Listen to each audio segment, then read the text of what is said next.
കേരളത്തിലെ ഐക്യ ജനാധിപത്യ മുന്നണി പ്രസ്ഥാനത്തെ സംബന്ധിച്ച് അതിൻ്റെ യുവ ബ്രാൻഡ് അംബാസഡറാണ് ഷാഫി പറമ്പിൽ. കേരളത്തിലെ തികഞ്ഞ മതേതര മുഖമുള്ള, ഏറ്റവും സിമ്പിളായി ജനങ്ങളോട് പെരുമാറുന്ന, ഏതു ഘട്ടത്തിലും പാർട്ടിക്ക് ഉപയോഗിക്കാൻ കഴിയുന്ന ക്രൗഡ് പുള്ളറായി കേരളത്തിൻ്റെ ഹൃദയത്തിലും മനസ്സിലും നിറഞ്ഞു നിൽക്കുന്ന 41 വയസ്സ് പ്രായമുള്ള ചെറുപ്പക്കാരനാണ് ഷാഫി പറമ്പിൽ. പേരാമ്പ്രയിൽ അദ്ദേഹത്തിന് മൃഗീയമായ പോലീസ് പീഡനമുണ്ടായി. മുഖത്ത് നിന്ന്, മൂക്കിൽ നിന്ന് ചോരയൊലിക്കുക എന്നൊക്കെ പറയുന്നത് വലിയ പരിക്ക് തന്നെയാണ്. അദ്ദേഹത്തിന്റെ മൂക്കിന്റെ 2 ഭാഗങ്ങളിൽ 2 സർജറി നടത്തി. 3 മണിക്കൂർ അദ്ദേഹം അബോധാവസ്ഥയിൽ ഈ സർജറിക്ക് വേണ്ടി ഹോസ്പിറ്റലിൽ കഴിയേണ്ടി വന്നു. 5 ദിവസം അദ്ദേഹത്തിന് വിശ്രമം നിർദ്ദേശിച്ചിരിക്കുന്നു ഡോക്ടർമാർ. കേരളത്തിൽ നിന്നുള്ള 20 പാർലമെന്റ് അംഗങ്ങളിൽ ഒരാളാണ് ശ്രീ ഷാഫി പറമ്പിൽ. എന്തുകൊണ്ടാണ് ഒരു MPയെ തെരഞ്ഞു പിടിച്ച് ഏറ്റവും ഉത്തരവാദപ്പെട്ട ഒരു പോലീസ് ഓഫീസർ പേരാമ്പ്രയിൽ ഇരുട്ട് വീഴുന്ന സന്ദർഭത്തിൽ അതിക്രൂരമായി മർദ്ദിച്ചത് എന്ന് ചോദിച്ചാൽ അത് വളരെ ടാർഗറ്റഡ് ആയിട്ടുള്ള ഒരു മർദ്ദനം തന്നെയാണ്. കാരണം ഷാഫി പറമ്പിലിനെ തീർക്കുക എന്ന് പറയുന്നത് കേരളത്തിലെ 2 രാഷ്ട്രീയ പാർട്ടികളുടെ ഏറ്റവും പ്രധാനപ്പെട്ട അജണ്ടയാണ്. ഒന്ന് ഭാരതീയ ജനതാ പാർട്ടി, മറ്റൊന്ന് CPM. അടുത്ത കാലത്താണ് CPMന് ഷാഫിയോട് ഇത്രയധികം വിരോധം വർദ്ധിച്ചത്. നേരത്തെ അത് BJPക്ക് മാത്രമായിരുന്നു. അതുകൊണ്ട് തന്നെയാണ് പാലക്കാട് നിയമസഭാ നിയോജക മണ്ഡലത്തിൽ നിന്ന് തങ്ങൾ മുഖ്യമന്ത്രിയാക്കാൻ ആഗ്രഹിക്കുന്ന ശ്രീധരനെ തന്നെ ഷാഫിക്കെതിരെ മത്സരിപ്പിച്ചത്. അവിടെ അവർ ആഗ്രഹിച്ചത് ഹിന്ദു ഭൂരിപക്ഷമുള്ള ഏറ്റവും പ്രധാനപ്പെട്ട കേരളത്തിലെ നിയമസഭാ നിയോജക മണ്ഡലങ്ങളിൽ ഒന്നാണ് പാലക്കാട്. അവിടെ ശ്രീധരനെ നിർത്തുക വഴി 2 കാര്യങ്ങൾ നേടിയെടുക്കാം. ഒന്ന്, അവർ ആരോപിക്കുന്ന ഇസ്ലാമിക് സ്റ്റേറ്റിന്റെ മുഖ്യമന്ത്രി എന്ന ആരോപണമാണ് അവർ ആദ്യം ഉന്നയിച്ചത്. അങ്ങനെയുള്ള ഷാഫി പറമ്പിലിനെ തീർക്കാം.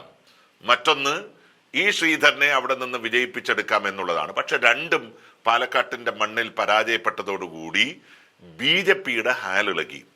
CPMനെ സംബന്ധിച്ച് കഴിഞ്ഞ നിയമസഭാ ഉപതെരഞ്ഞെടുപ്പിൽ രാഹുൽ മാങ്കൂട്ടം അവിടെ മത്സരിച്ചു. രാഹുൽ സ്ഥാനാർത്ഥിയായിരുന്നെങ്കിൽ ആ സ്ഥാനാർത്ഥിയുടെ ഇരട്ടി ശേഷിയോടുകൂടി അതിശക്തമായി ആ മണ്ഡലത്തിൽ പോരാട്ട വീര്യത്തോടെ പ്രവർത്തിച്ചവനാണ് ഷാഫി പറമ്പിൽ. അവിടെ ഷാഫി പറമ്പിൽ തന്നെയാണ് രാഹുൽ മാങ്കൂട്ടത്തെ വിജയിപ്പിച്ചത് എന്നുള്ള കാര്യം നിസ്തർക്കമായിരുന്നു. അതിനിടയിൽ ഷാഫി ഒരു വട്ടം വടകരയിലേക്ക് പോയി. പാർട്ടിയുടെ നിർദ്ദേശപ്രകാരം പാർലമെന്റ് തെരഞ്ഞെടുപ്പിൽ മത്സരിക്കാൻ, വടകര പാർലമെന്റ് മണ്ഡലം പിടിച്ചെടുക്കാൻ ഒരു യുവ തുർക്കി എന്നുള്ള രീതിയിലാണ് അദ്ദേഹം വടകരയിലേക്ക് പോയത്. അവിടെ CPM നിർത്തിയതാകട്ടെ പിണറായി വിജയന് ശേഷം ആരാകണം കേരളത്തിന്റെ മുഖ്യമന്ത്രി എന്ന ചോദ്യത്തിന് ഒരേ ഒരു ഉത്തരമായി അവർ ഉയർത്തിക്കൊണ്ടുവന്ന സാക്ഷാൽ ശൈലജ ടീച്ചർ. പക്ഷേ ടീച്ചർക്ക് കാലിനടിയിലെ മണ്ണൊലിച്ചു പോകുന്നത് ദിവസങ്ങൾക്കുള്ളിൽ മനസ്സിലാക്കേണ്ടി വന്നു. CPM അനുകൂല കുടുംബാംഗങ്ങൾ പോലും ഷാഫിയെ കാണാൻ ഒരു പ്രധാനപ്പെട്ട ഒരു സെലിബ്രിറ്റിയെ കാണുന്നത് പോലെ 10,000-കണക്കിന് ആളുകൾ റോഡിന് ഇരുവശവും തടിച്ചുകൂടി. പുലർച്ചെ 4 മണിക്ക് പോലും സ്വീകരണ യോഗങ്ങളിൽ ഷാഫിയെ കാത്ത് ആയിരങ്ങൾ നിന്നു. ഈ ഒരു ഘട്ടത്തിലാണ് കാഫിർ സ്ക്രീൻഷോട്ട് പുറത്തിറക്കുന്നത്. അവിടെയും ഷാഫിയെ മതപരമായ രീതിയിൽ കുടുക്കുക എന്നുള്ളതായിരുന്നു CPMന്റെ അജണ്ട. പക്ഷേ അതും സത്യാവസ്ഥ പുറത്തു വന്നു. അവസാനം പാർട്ടി നേതാക്കന്മാർക്കെല്ലാം ക്ഷമ പറയേണ്ടി വന്നു. അവിടെയും ഷാഫി പറമ്പിൽ അത്ഭുതകരമായി ഈ കൊടിയ മേൽവിലാസങ്ങളിൽ നിന്ന് രക്ഷപ്പെടുന്ന ഒരു കാഴ്ചയാണ് നമ്മൾ കണ്ടത്. പിന്നീട് നമ്മൾ കാണുന്നത് എന്താ? രാഹുൽ മാങ്കൂട്ടത്തിനെതിരായി ചില വിമർശനങ്ങൾ ഉയർന്നപ്പോൾ, അദ്ദേഹത്തിനെതിരെ ആക്ഷേപങ്ങൾ ഉയർന്നപ്പോൾ അദ്ദേഹത്തിന്റെ ഹെഡ് മാസ്റ്ററാണ് ഷാഫി എന്ന വ്യാഖ്യാനമുണ്ടാക്കി ഷാഫിയെ തകർക്കാൻ ശ്രമം ആരംഭിച്ചു. രാഹുലിനെതിരെയുള്ള ഗൂഢാലോചനകൾ പോലും ഒരു ഘട്ടത്തിൽ ഷാഫിയെ തീർക്കാനുള്ള വഴിമരുന്നാണ് എന്ന് കേരളം തിരിച്ചറിഞ്ഞു.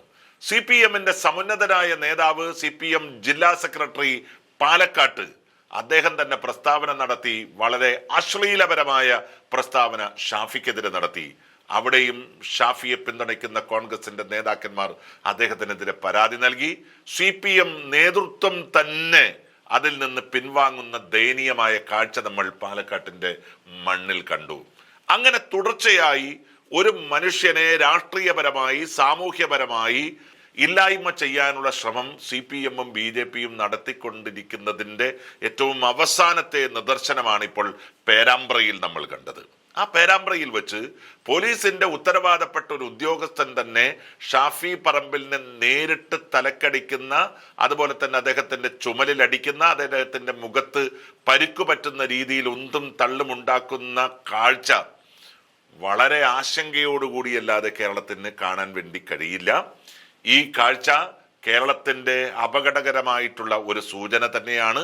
ഭൂരിപക്ഷ സമുദായങ്ങളെ പ്രീണിപ്പിച്ചുകൊണ്ട് അടുത്ത ഒരു വട്ടം കൂടി അധികാരത്തിലേക്ക് വരാൻ ആഗ്രഹിക്കുന്ന പിണറായി വിജയന്റെ മറ്റൊരു ന്യൂനപക്ഷ വിരുദ്ധ തന്ത്രങ്ങളുടെ ഭാഗങ്ങളിൽ ഒന്ന് തന്നെയാണ് ഷാഫിക്കെതിരെയുള്ള ഈ അക്രമം എന്ന് പറയേണ്ടി വരും.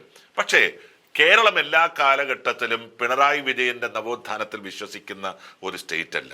അതിനപ്പുറം എല്ലാ മാനവ ഹൃദയത്തിലും നവോത്ഥാനം സൂക്ഷിച്ചു വെച്ചിട്ടുള്ള മഹനീയമായ ഒരു പാരമ്പര്യമുള്ളവരാണ് കേരളത്തിലെ പൊതുസമൂഹം.